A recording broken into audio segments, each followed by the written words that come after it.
Pagtipon muli ng mga pagpapala na magiging suporta para sa ating mga pag-aaral sa seminaryo, pangangailangan medikal ng mga manggagawa at pagpunta ng mga manggagawa natin sa SLJ o Grand Fellowship sa Palawan. Kaya tayo na at purihin ang Mesiyas sa kanyang pagdating.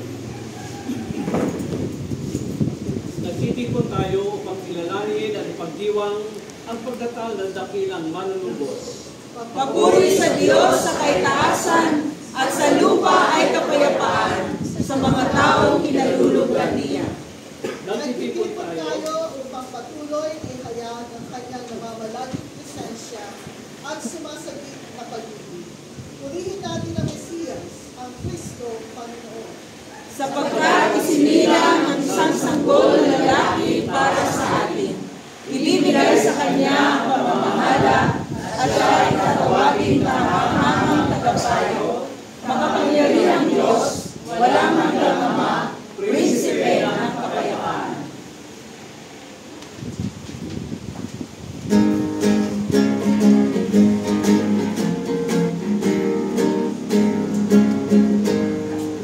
Ding dong, merrily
For it is by grace you have been saved, through faith. And this is not from yourself. It is the gift of God, not by works, so that no one can boast. God's grace amazing, the lifeline of my soul. God's grace is faithful, Jesus conquered all. By grace He died, so I may live. By grace I am saved. God's grace amazing, the lifeline of my soul. God's grace is faithful, Jesus conquered all. By grace He died, so I may live. By grace I am saved.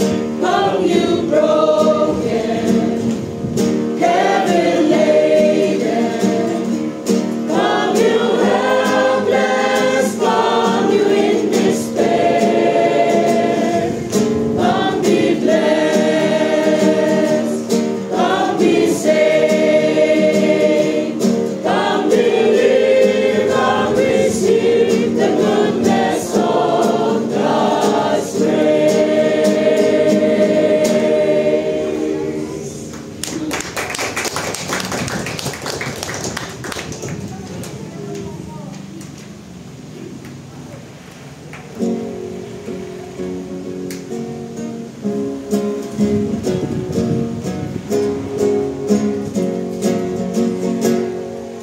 Ngayong awitan, tala'y sumigaw, may isang naibig, patang naiibig, at patuloy ang dingding at ang awitan, pagkat sasabsaban na rin naduduyan. Malaki ang galak, nasaya'y iyanak, ang sa Birheng Bata, Panginoon ang lupa. At patuloy ang dingding at ang awitan, pagkat sasabsaban na rin naduduyan. Sa dinig ng tala, alamoy naghimpay, at yaong awitan, sa mundo'y umapaw. Sa kalay may bigas yaman, may awitan, sa mga tahanang pinaghahalian. Tayo'y nagagalak sa ating awitan, awit luhat langit, ang isinasaysay, ating naisigaw ang balik ng taglay, tagapagligtas na dilig sa sasaksawan.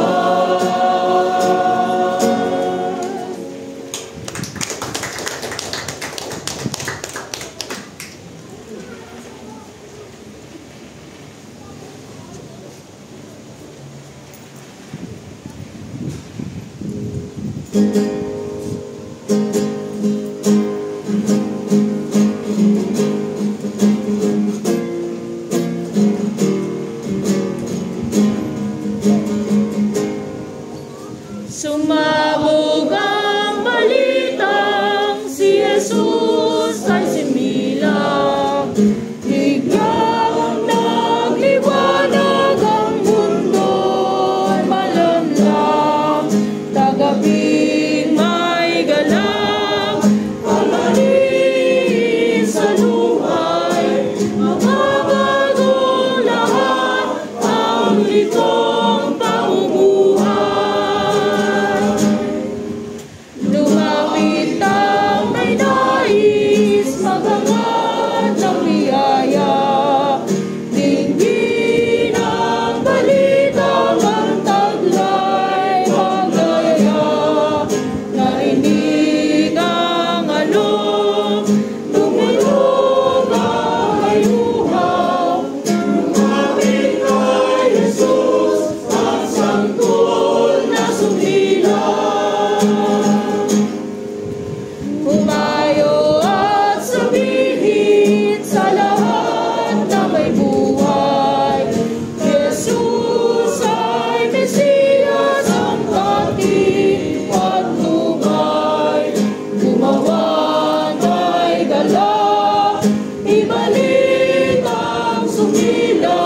tayo. Aming Diyos, dinadakila ka namin. Tinataas ang iyong pangalan at ang iyong kapangyarihan. Na sa gabi nito ng aming pagtitipon-tipon, narinig namin ang mensahe ng awitin. Nagbabadya na nalalapit na ang muli naming pag-alaala sa pagsilang ng dakilang Mesyas, ang tagapagligtas ng buong sanlibutan. Salamat po, Panginoon, sapagkat sa pamamagitan ng aming mga awitin, muling nabubuhay sa aming diwa ang mensahe ng pagsilang, pagbibigay ng bagong buhay, pagkakaloob ng bagong pag-asa sa mga tao at bansa na nakakaranas ng madilim na karanasan sa buhay. Sa amin pong panahon, o Panginoon, marami ang dumadaig, marami ang nabibigatang lubha sa kahirapan, marami ang nag-aapuha sa dilim, marami ang naghihintay ng liwanag na sumilang upang magbigay ng panibagong pag-asa sa kabila ng aming mga nararanasan. Kaya naman, o Panginoon, patuloy naming inaalaala na ang mensahe ng Pasko ay hindi lamang pagbigayan ng mga regalo, hindi lamang ang mga masasarap na mga pagkain sa aming hapag.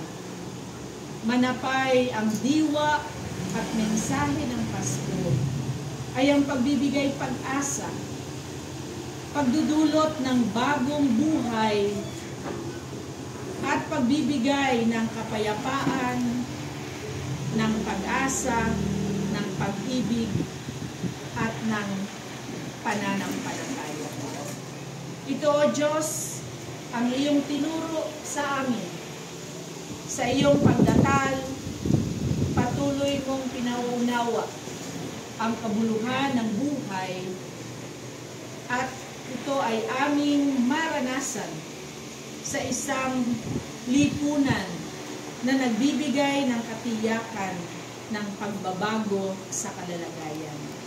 Kaya naman, O Panginoon, patuloy naming idinadalangin na itanim mo sa aming mga isip at puso na ang Kapaskuhan na aming pinagdiriwang taon-taon ay tunay na maging pag-asa sa bawat isa.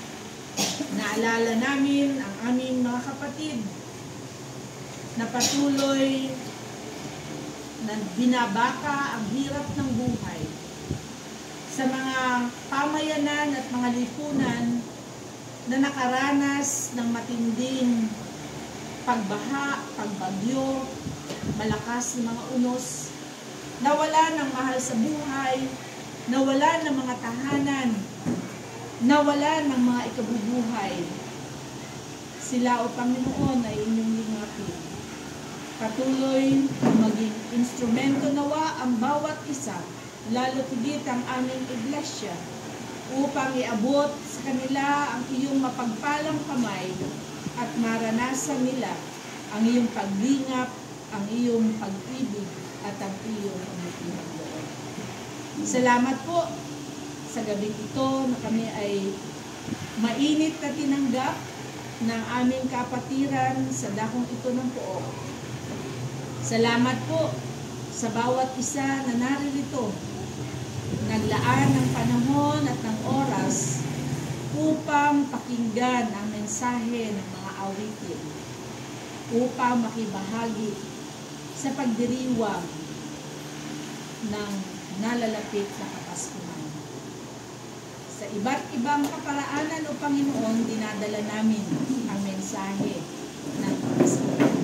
At naway sa iglesia na ito, manatili ang iyong kapayapaan, lumawak ang iyong gawain, malalim na magtalaga ang mga kaanib sa kanilang pananampalataya, at sikaping maging mabuting tagapamahayag sa pamamagitan ng pamumuhay na nagdadala ng mga patotoo, mabuting patotoo sa pamayanang ito, upang sa kanilang mga pamumuhay at buhay, tunay na makita ang iyong larawan at ang iyong pagkalinga, aming Diyos.